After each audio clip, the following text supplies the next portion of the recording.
செய்திகள். திருவைகுண்டம் அரசு மருத்துவமனைக்கு நல்லகண்ணு அவர்களின் பெயர் சூட்ட முதலமைச்சர் மு க ஸ்டாலின் அவர்கள் உத்தரவு பிறப்பித்துள்ளார். சென்னை ஜிஎஸ்டி சாலையில் பஸ் சிக்னல் முன்னுரிமை திட்டம் செயல்படுத்தப்பட உள்ளது என்று மாநகர போக்குவரத்து கழகம் தகவல் தெரிவித்துள்ளது. மேட்டூர் அணைக்கு வரும் நீரின் அளவு வினாடிக்கு 1960 கனஅடியில் இருந்து 2331 கனஅடியாக அதிகரித்துள்ளது. பொங்கல் பண்டிகைக்கான இலவச வேஷ்டி சேலைகளை வருகின்ற ஜனவரி 10ஆம் தேதிக்குள் ரேஷன் கடைகளுக்கு அனுப்ப அறிவுறுத்தப்பட்டுள்ளது. அமெரிக்காவின் தேசிய பறவையாக வெண்தலை கழுகை அதிகாரப்பூர்வமாக அறிவிக்கும் மசோதாவில் அதிபர் ஜோ பைடன் அவர்கள் கையெழுத்திட்டுள்ளார். திருச்சி மதுரையில் டைட்டில் பார்க் அமைக்க சுற்றுச்சூழல் அனுமதி கோரி விண்ணப்பம் அளிக்கப்பட்டுள்ளது. மதுரை கள்ளழகர் கோவில் மருதமலை முருகன் சுவாமி கோவிலில் அன்னதானம் வழங்கும் விரிவுபடுத்தப்பட்ட திட்டத்தை முதலமைச்சர் மு க ஸ்டாலின் அவர்கள் தொடங்கி வைத்துள்ளார். சுனாமி நினைவு தினத்தை ஒட்டி கன்னியாகுமரி மீனவர்கள் இன்று கடலுக்கு செல்லவில்லை என்று தகவல் தெரிவிக்கப்பட்டுள்ளது. தமிழகத்தில் செல்வமகள் சேமிப்பு திட்டத்தில் 1 லட்சம் பெண் குழந்தைகளை சேர்க்கும் பணியை தமிழக பாஜக மாநில தலைவர் அண்ணாமலை அவர்கள் தொடங்கி வைத்தார். தமிழகத்தில் இன்று சென்னை, திருவண்ணாமலை, காஞ்சிபுரம், கள்ளக்குறிச்சி, விழுப்புரம், திருவள்ளூர், செங்கல்பட்டு, கடலூர், ராணிப்பேட்டை, வேலூர் ஆகிய மாவட்டங்களில் லேசானது முதல் மிதமான மழை பெய்ய வாய்ப்புள்ளதாக வானிலை மையம் தெரிவித்துள்ளது. கிறிஸ்துமஸ் ஆங்கில புத்தாண்டை ஒட்டி மேட்டுப்பாளையம் ஊட்டி இடையே சிறப்பு மலை ரயில் இயக்கப்பட்டு வருகிறது. சுனாமியால் உயிரிழந்தோரின் 20ஆம் ஆண்டு நினைவு தினத்தை ஒட்டி சென்னை மெரினாவில் பொதுமக்களுடன் சேர்ந்து ஆளுநர் RN ரவி அவர்கள் அஞ்சலி செலுத்தினார். 10ஆம் வகுப்பு, 11 மற்றும் 12ஆம் வகுப்பு பொதுத் தேர்வு எழுதும் தனித்தேர்வர்கள் விண்ணப்பிக்க நேற்றுடன் கால அவகாசம் முடிந்த நிலையில் தட்கல் முறையில் விண்ணப்பிப்பதற்கான கால அவகாசம் இன்று வரை நீட்டிக்கப்பட்டுள்ளது.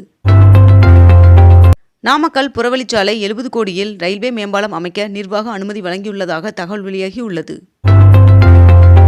முன்னாள் பிரதமர் வாஜ்பாய் அவர்களின் பிறந்தநாளை முன்னிட்டு நினைவு அஞ்சல் தலை நாணயத்தை வெளியிட்ட பிரதமர் நரேந்திர மோடி அவர்கள் 44,605 கோடியில் செயல்படுத்தப்பட உள்ள கென் பெட்வா நதிகள் இணைப்பு திட்டத்திற்கு அடிக்கல் நாட்டினார். சென்னையில் இன்று 22 கேரட் ஆபண தங்கத்தின் விலை சவரனுக்கு 200 ரூபாய் அதிகரித்து 1 சவரன் 57,000 ரூபாய்க்கு விற்பனையாகிறது.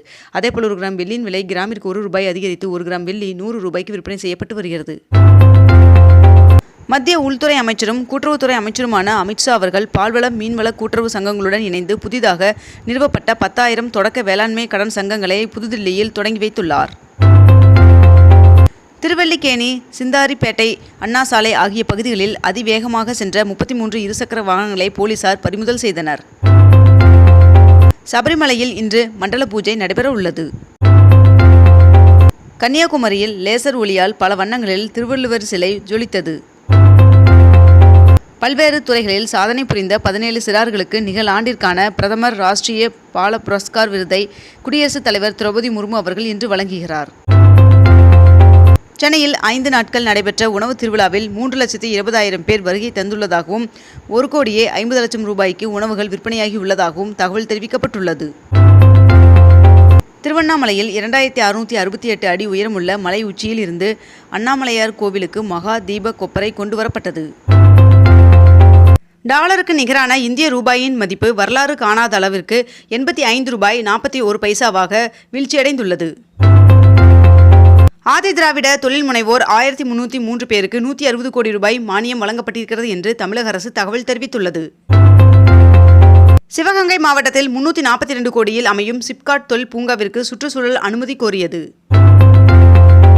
வங்கக்கடலில் நிலவும் காற்றழுத்த தாழ்வு பகுதி மற்றும் லட்சத்தீவு பகுதிகளில் நிலவும் வளிமண்டல கீழடுக்கு சுழற்சியின் காரணமாக தமிழகத்தில் 5 நாட்களுக்கு மிதமான மழைக்கு வாய்ப்புள்ளதாக வானிலை மையம் தகவல் தெரிவித்துள்ளது.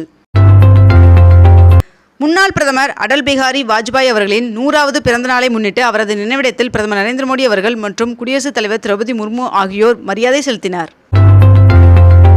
கோவை, கரூர் இடையிலான 4 வழிச்சாலை அமைக்கும் பணி இறுதிக்கட்டத்தை எட்டியுள்ளதாக தெரிவிக்கப்பட்டுள்ளது. வேளச்சேரி முதல் பரங்கிமலை இடையே பறக்கும் ரயில் சேவை வருகின்ற 2025ஆம் ஆண்டு மார்ச் மாதத்திற்குள் மக்கள் பயன்பாட்டிற்கு வர உள்ளதாக தகவல் தெரிவிக்கப்பட்டுள்ளது. விண்வெளியில் விண்கலங்களை ஒன்றிணைக்கும் முக்கிய திட்டத்திற்கான ராக்கெட் ஏவுதல் வருகின்ற டிசம்பர் 30ஆம் தேதி செயல்படுத்தப்படும் என்று இஸ்ரோ தெரிவித்துள்ளது. சென்னை வேப்பேரி பெரியார் திடலில் அமைக்கப்பட்டுள்ள பெரியார் பகுத்தறிவு நூலகம் மற்றும் ஆய்வு மையத்தை முதலமைச்சர் மு க ஸ்டாலின் அவர்கள் திறந்து வைத்துள்ளார். இத்துடன் இன்றைய தலைப்புச் செய்திகள் நிறைவடைகின்றன. மேலும் இதுபோன்ற அண்மை தகவல்களை உடனுக்குடன் தெரிந்து கொள்ள அக்னிபூ சேனலை சப்ஸ்கிரைப் செய்து கொண்டு தொடர்ந்து இணைந்திருங்கள். நன்றி, வணக்கம்.